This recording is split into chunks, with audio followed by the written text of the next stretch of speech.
In 1985, one company did the impossible.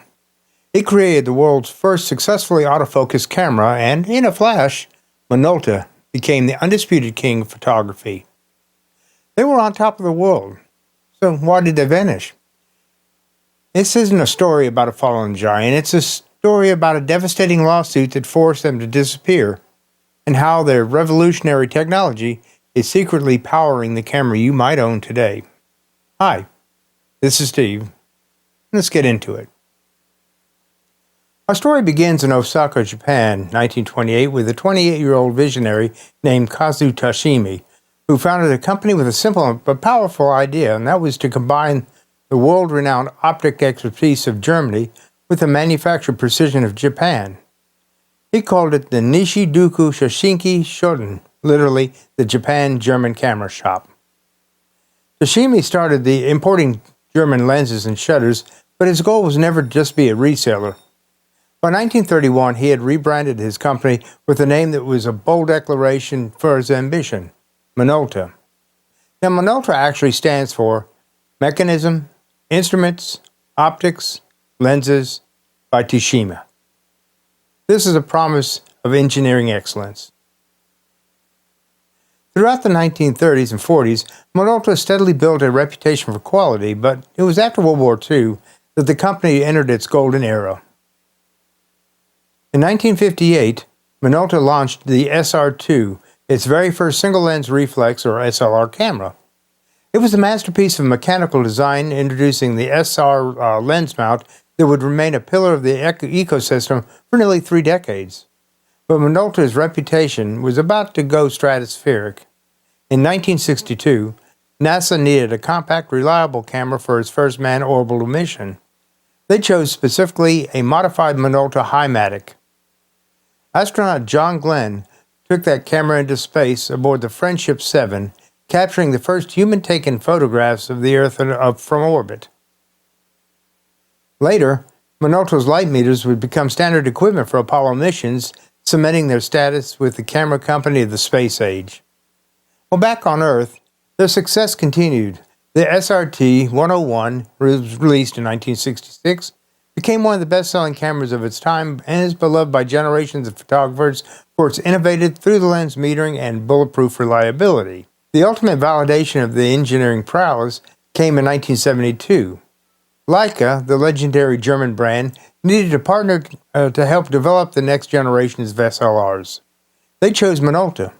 For years, Minolta not only co-developed but manufactured camera bodies for Leica, like the R36 and the iconic Leica CL.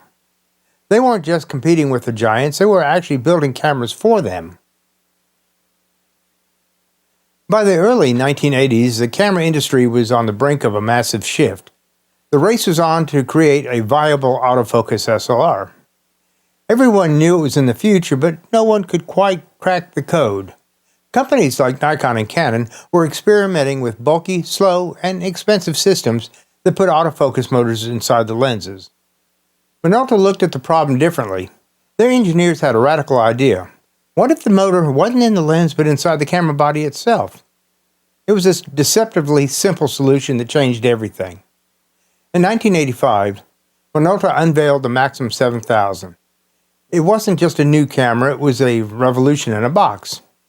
It was the world's first commercially successful, fully integrated autofocus SLR.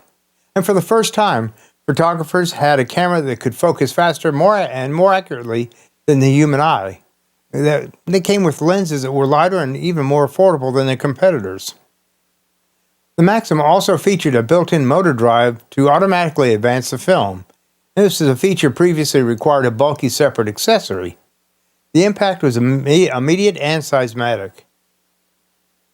The Maxxum 7000 was a runaway success, and almost overnight, manual focus cameras seemed to be obsolete. Minolta had not just only entered the autofocus race, but they'd actually won it decisively.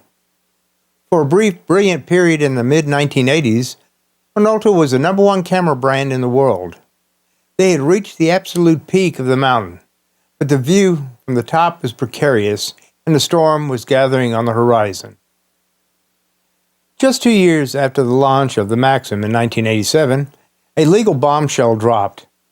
Honeywell, an American technology corporation, filed a lawsuit against Minolta claiming that the autofocus technology at the heart of the Maxxum cameras infringed on their patents. Honeywell alleged they had shown their autofocus technology to Minolta during partnership negotiations, but instead of licensing it, Minolta had incorporated the idea into their own system. Minolta, believing that their technology was developed independently, decided to fight the case in court. The legal battle was long and incredibly expensive. For 4 years, the case dragged on, draining Minolta's resources and distracting its focus. Finally, in 1992, the verdict came in. A federal jury found that Minolta had indeed infringed on Honeywell's patents and ordered them to pay a staggering $96.4 million. But it didn't end there. With the interest and other costs, the final settlement swelled to a catastrophic $127.6 million. To put that in perspective, in today's money, that's equivalent to nearly $300 million. This financial blow couldn't have come at a worse time. The 1990s was the dawn of the shift to digital. The future photography was moving from film to sensors, and it required massive investment in research and development. Just when Minolta needed every dollar to pivot and innovate for the digital future, they were forced to write a crippling check to their legal opponent. The lawsuit had mortally wounded the company right on the eve of the next great technological war. The Honeywell lawsuit left Minolta financially weakened and strategically behind. While they were fighting in court, their main rivals, Canon and Nikon, had not only caught up to the autofocus market, but had also solidified their dominance in the lucrative professional segment. Minolta has always been a champion of serious amateur, but they struggle to get their cameras into the hands of pro sports and news photographers. Compounding the problem, the digital revolution was accelerating faster than anyone anticipated. Minolta, with its R&D budget slashed, was late to the digital SLR party, and the company had once been years ahead of the curve was now struggling to keep up. In a desperate bid for survival, Minolta merged with another struggling Japanese imaging giant, Konica, and this was in 2003. The hope was that combining their strengths, the new entity, Konica Minolta, could weather the storm. Even in these final difficult years, Minolta's engineering brilliance occasionally flashed. In 2003, they released the Dimage A1, a bridge camera that featured the world's first sensor-based anti-shake image stabilization system. The very next year, they brought in the groundbreaking anti-shake technology to their DSLRs with the Maxxum 7D. This is the first digital SLR to feature in-body stabilization. This meant that any lens attached to this camera, no matter how old, instantly became a stabilized lens.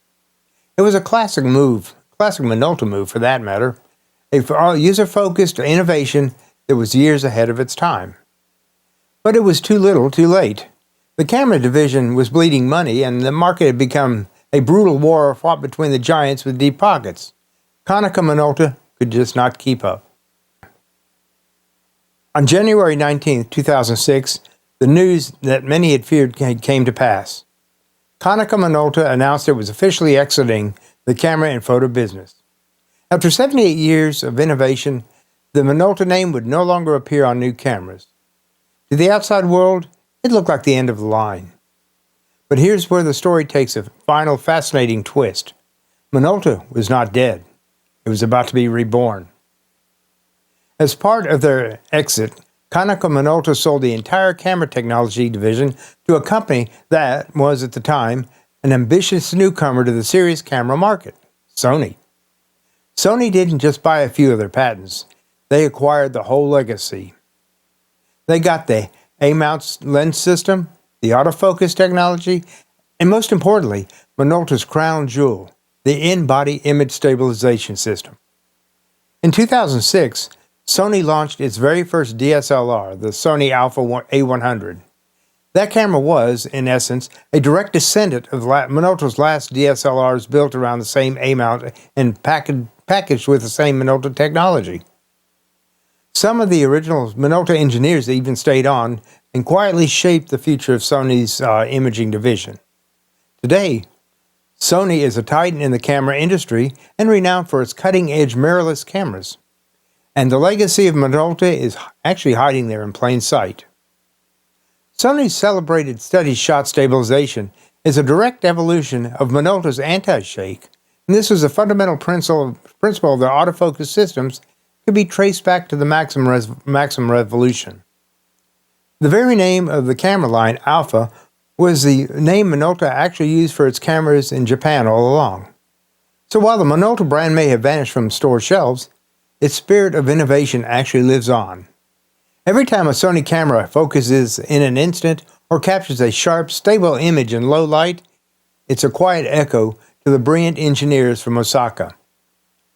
Minolta may have lost the war, but its technology secretly survived to define the next generation of photography. The story of Minolta is a powerful lesson on how innovation alone isn't always enough to guarantee success.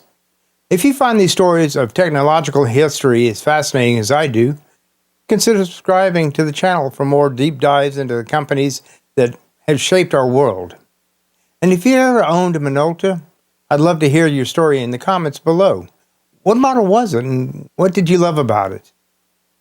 And while you're at it, check out this video suggestion here. I think you'll enjoy it. Well, this is Steve, and I'll catch you in the next video.